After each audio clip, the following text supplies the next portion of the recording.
oke, ini sistem syuro. Setelah itu berganti kepada sistem dinasti. Sebentar, sistem syuro juga kan nggak satu model kan? Oh, banyak sekali. Khalifah Abu Bakar dengan Umar beda, Umar dengan Utsman Betul. beda. Iya, dan Sa'ad bin Ubadah juga akhirnya dibunuh di Syam. Gara-gara menolak sistem ini. Kelompok-kelompok seperti ini memang selalu menggunakan masa lalu sebagai referensi ideal. Selalu begitu. Ini kan sebenarnya diglorifikasi oleh kelompok-kelompok dari Hizbut Tahrir, terutama Abu Rustoh, yang sangat getol untuk menyuarakan ini di berbagai negara Arab sampai ke Eropa, sampai ke Australia dan sebagainya. Seluruh negara di manapun di dunia ini, ketika mereka masih kecil, mereka masih bergerak pada tataran-tataran normatif.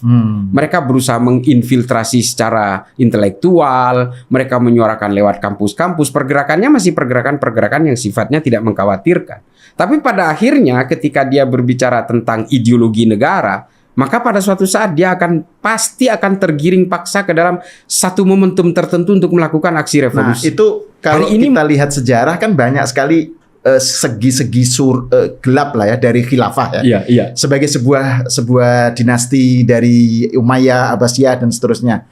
Yang tadi Cak Isla bilang ada pembunuhan, ada banyak sisi gelap lah. Sebagaimana sistem politik yang lain di luar Islam kan juga sama, ada intrik, ada perang saudara dan seterusnya. Nah, kenapa yang sisi gelap ini nggak pernah dilihat oleh mereka, oleh kaum pendukung khilafah ini? Dan mereka selalu menganggap khilafah adalah solusi. Jadi seakan-akan khilafah itu diromantisir sedemikian rupa.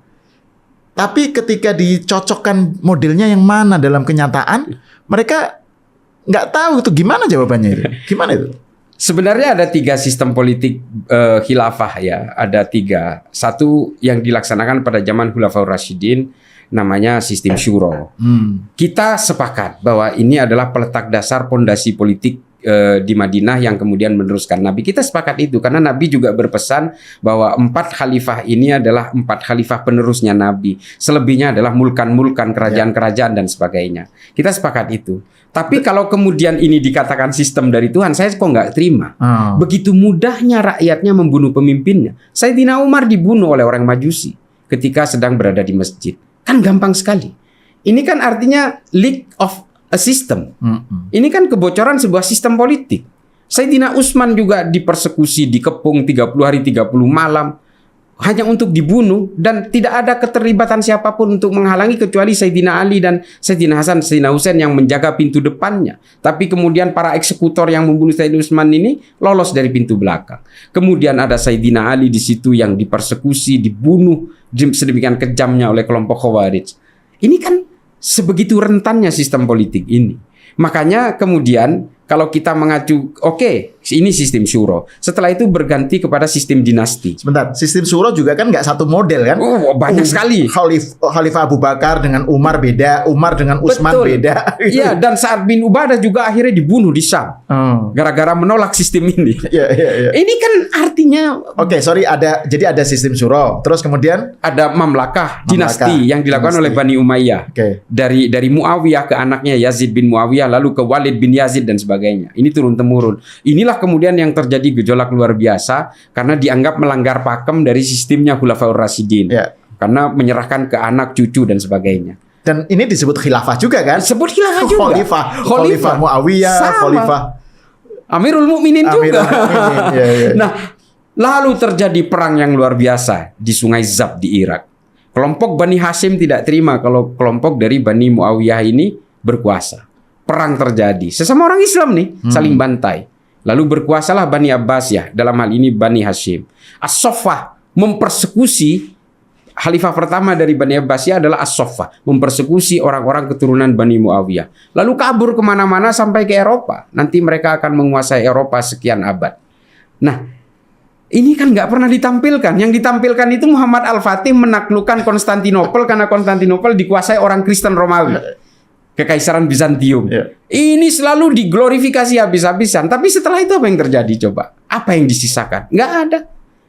Khilafah Islam, politik Islam di Andalusia berkuasa kurang lebih 600 tahun. Apa yang disisakan hari ini? Tidak menyisakan orang Islam satu genetik pun. Kalau ada orang Islam di Eropa hari ini itu imigran atau pengungsi. Dan itu pun pasca Perang Dunia Kedua kan? Iya. Artinya ya tidak ada yang tersisa secara genetik, secara farm gitu. Yang disisakan hanya masjid-masjid yang kemudian menjadi gereja. Nah ini juga sebenarnya kembali ke soal tadi ya, jargon khilafah adalah solusi itu.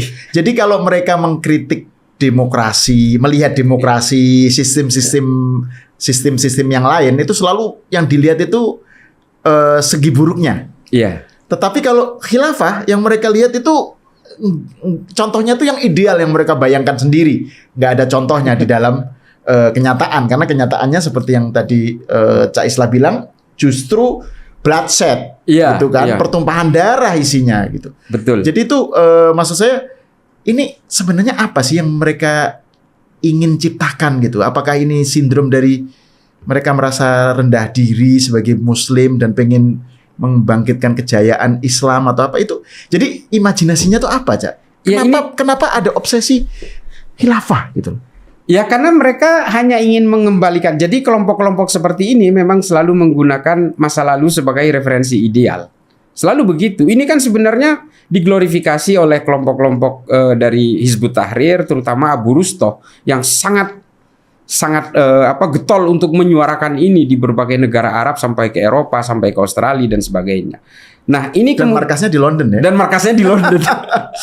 Aktivisnya juga semua rata-rata Sampai sekarang di London? Sampai sekarang. Hizbut Tahrir? Hizbut Tahrir. Ikhwanul Muslimin juga di sana. Iya, iya. Ahmadiyah juga di sana. Di Timur Tengah malah dilarang ya? Hizbut Dilarang. Tahrir. Yang hidup di Timur Tengah mungkin hanya di Libanon. Negara-negara demokratis. Iya, iya. Justru demokrasi yang memberikan ruang kepada mereka, yang justru diharamkan oleh mereka, kan anomali ya. Tapi memang mereka selalu menggunakan narasi-narasi yang berbaju agama seperti ini. Karena ya seperti yang sering saya katakan, kalau membajak kesalehan, membajak ketuhanan, itu mudah memang untuk menipu orang. Dan orang-orang yang pintar sekalipun akan tertipu oleh mimpi-mimpi ini. Termasuk juga apalagi orang yang bodoh. Karena kalau kita pahami ya, ada beberapa teori tentang ideologi. Kalau ideologi ini ingin terus hidup ideologinya, maka berikan mereka ini mimpi-mimpi yang tidak masuk akal. Sehingga orang yang menganut ideologi ini akan terus mengejar mimpi-mimpi itu sampai dia terwujud. Padahal memang nggak bakal terwujud. Nah ini hari ini itu dilakukan. Termasuk Taliban yang dulu mengatakan usir kelompok kafir, kita ini adalah negara khilafah pertama yang akan berjaya di dunia. Ini kan Taliban mengatakan ini. Hari ini mereka ngemis-ngemis investasi dari Cina dan Rusia juga.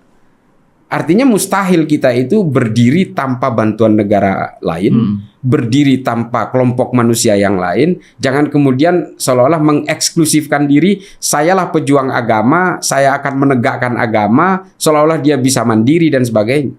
Nah, kelompok-kelompok pengusung khilafah ini kan jargonnya selalu seperti itu. Bahwa khilafah ini akan mensejahterakan kita semua. Percayalah kalau mereka itu menguasai negara ini, kelompok-kelompok seperti kita ini yang akan dipersekusi lebih dulu. Sama seperti kelompok-kelompok pertarungan antar keluarga masa lalu di zaman khilafah. Jadi mereka saling persekusi. Justru orang-orang Islam yang nggak sepaham dengan mereka. Betul, betul. Bukan hanya nggak sepaham. Coba bayangkan, Bani Hasyim dan Bani Umayyah ini sepaham loh, Mas Ahmad. Sepaham. Tapi karena perbedaan orientasi politik akhirnya saling persekusi. Ya. Saling bantai. Nah itu Cak Islah ini menarik nih soal bagaimana mereka kelompok pendukung khilafah ini ya membayangkan masa lalu itu sebagai kejayaan gitu ya. Iya. Kan kelompok yang sering di Indonesia lah ya itu kan HTI yang sekarang udah dilarang kan Hizbut Tahrir. Nah mereka kan selalu menolak disebut radikal. Kan kami nggak radikal karena kami menggunakan cara-cara damai, kan pakai pawe, pakai rapat akbar apa itu kan persuasif gitu. Nah tapi kalau khilafah hanya dengan cara damai, apa bisa terrealisir? Maksud saya gini, sebenarnya seberapa damai sih pendukung khilafah itu? Seberapa tidak radikal gitu. Ya selama ini kan kalau hasil surveinya Al-Fara itu mengatakan orang yang masih bercita-cita untuk menegakkan khilafah itu kurang lebih 18% dari total penduduk Indonesia. Coba bayangin berapa puluh juta itu. Hampir 40 jutaan. Coba ini surveinya Al-Fara. Artinya kalau ini kita diamkan, karena kelompok-kelompok seperti ini pada akhirnya mereka hanya kesulitan untuk menciptakan momentum revolusi saja sebenarnya. Kalau mereka mendapatkan satu momentum tertentu, mereka juga akan melakukan revolusi juga. Karena mereka masih kecil jumlahnya, mereka tidak akan melakukan revolusi. Sama seperti kelompok-kelompok minoritas dimanapun di seluruh negara, dimanapun di dunia ini, ketika mereka masih kecil, mereka masih bergerak pada tataran-tataran normatif. Mereka berusaha menginfiltrasi secara intelektual, mereka menyuarakan lewat kampus-kampus, pergerakannya masih pergerakan-pergerakan yang sifatnya tidak mengkhawatirkan. Tapi pada akhirnya ketika dia berbicara tentang ideologi negara, maka pada suatu saat dia pasti akan tergiring paksa ke dalam satu momentum tertentu untuk melakukan aksi revolusi. Hari ini mungkin mereka berkata seperti itu. Tapi eskalasi sebuah ideologi tidak mungkin hanya keasikan menghidupkan ideologi itu tanpa ingin mewujudkan cita-citanya. Ini kan teorinya Ernest Bloch, The Principle of Utopia. Pasti seperti itu.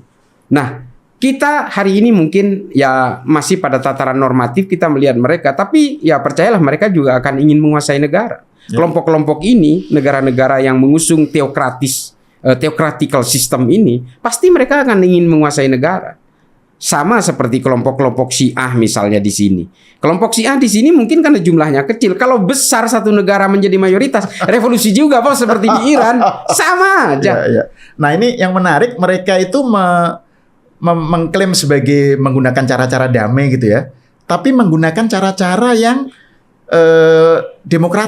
yang disediakan oleh demokrasi, oleh sistem demokrasi yang mereka anggap kafir sistem itu. Jadi demo, pawe, segala itu kan cara-cara demokrasi itu, cara-cara sistem demokrasi itu mereka ngelihatnya gimana itu? Apakah maksudnya kan ironis gitu loh. Jadi mereka mengharamkan demokrasi tapi mereka memakai cara, memakai fasilitas demokrasi gitu. Betul, ya itu dia. Kita nggak usah jauh-jauh ke soal bagaimana mereka berselancar memanfaatkan kebaikan demokrasi, kedermawanan demokrasi gitu ya. Ketika kita melihat mereka menyuarakan negara berbasis Islam dengan sistem khilafah, kantor pusatnya di London aja, seharusnya kita menjadi satu pertanyaan besar. Iya kan? Dan kalau kita bicara tentang sejarah HTI, Hizbut Tahrir Indonesia terbentuk misalnya. Mereka ini kan sebenarnya hasil pertemuan dari salah satu pemimpin pondok pesantren di Bogor kalau kita baca ya sejarah.